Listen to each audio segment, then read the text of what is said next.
اور ان کے پاس سے چلے گئے اور کہنے لگے کہ ہائے افسوس یوسف پر، ہائے افسوس، اور رنج و الم میں ان کی آنکھیں سفید ہو گئیں اور ان کا دل غم سے بھر رہا تھا۔ بیٹے کہنے لگے کہ واللہ آپ تو یوسف کو اسی طرح یاد ہی کرتے رہیں گے یہاں تک کہ آپ گھل جائیں گے یا جان ہی دے دیں گے۔ انہوں نے کہا کہ میں تو اپنے غم و اندوہ کا اظہار اللہ سے کرتا ہوں اور اللہ کی طرف سے وہ باتیں جانتا ہوں جو تم نہیں جانتے۔ اے بیٹو، یوں کرو کہ ایک دفعہ پھر جاؤ اور یوسف اور اس کے بھائی کو تلاش کرو، اور اللہ کی رحمت سے نا امید نہ ہونا کہ اللہ کی رحمت سے تو کافر لوگ ہی نا امید ہوا کرتے ہیں۔ پھر جب وہ یوسف کے پاس گئے تو کہنے لگے کہ اے عزیز، ہمیں اور ہمارے اہل و عیال کو بڑی تکلیف ہو رہی ہے اور ہم یہ تھوڑا سا سرمایہ لائے ہیں، آپ ہمیں اس کے عوض پورا غلہ دے دیجئے اور ہم پر خیرات کیجئے کہ اللہ خیرات کرنے والوں کو ثواب دیتا ہے۔ یوسف نے کہا تمہیں معلوم ہے کہ جب تم نادانی میں پھنسے ہوئے تھے تو تم نے یوسف اور اس کے بھائی کے ساتھ کیا کیا تھا؟ وہ بولے کیا واقعی تم ہی یوسف ہو؟ انہوں نے کہا ہاں میں یوسف ہوں، اور بن یامین کی طرف اشارہ کر کے کہنے لگے یہ میرا بھائی ہے، اللہ نے ہم پر بڑا احسان کیا ہے۔ جو شخص اللہ سے ڈرتا اور صبر کرتا ہے تو اللہ نیکوکاروں کا اجر ضائع نہیں کرتا۔ وہ بولے اللہ کی قسم، اللہ نے تم کو ہم پر فضیلت بخشی ہے اور بے شک ہم خطاکار تھے۔ یوسف نے کہا کہ آج کے دن تم پر کوئی ملامت نہیں، اللہ تم کو معاف کرے اور وہ سب سے بڑھ کر رحم کرنے والا ہے۔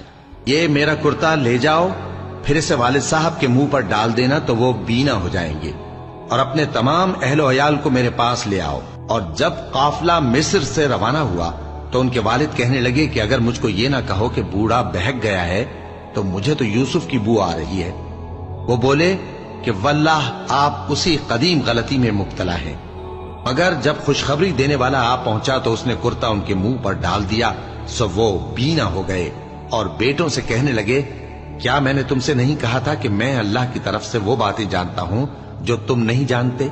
بیٹوں نے کہا کہ ابا ہمارے لیے ہمارے گناہ کی مغفرت مانگیے، بے شک ہم خطاکار تھے۔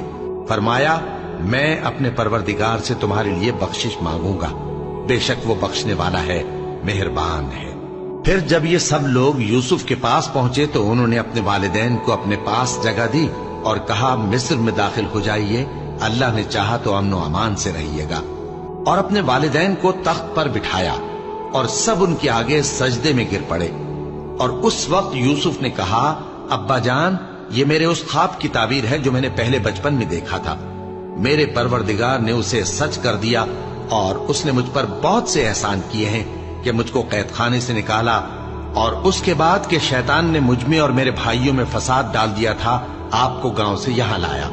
بے شک میرا پروردگار جو چاہتا ہے تدبیر سے کرتا ہے، وہ علم والا ہے، حکمت والا ہے۔ جب یہ سب باتیں ہو لیں تو یوسف نے اللہ سے دعا کی کہ اے میرے پروردگار تو نے مجھ کو حکومت سے نوازا اور خوابوں کی تعبیر کا علم بخشا۔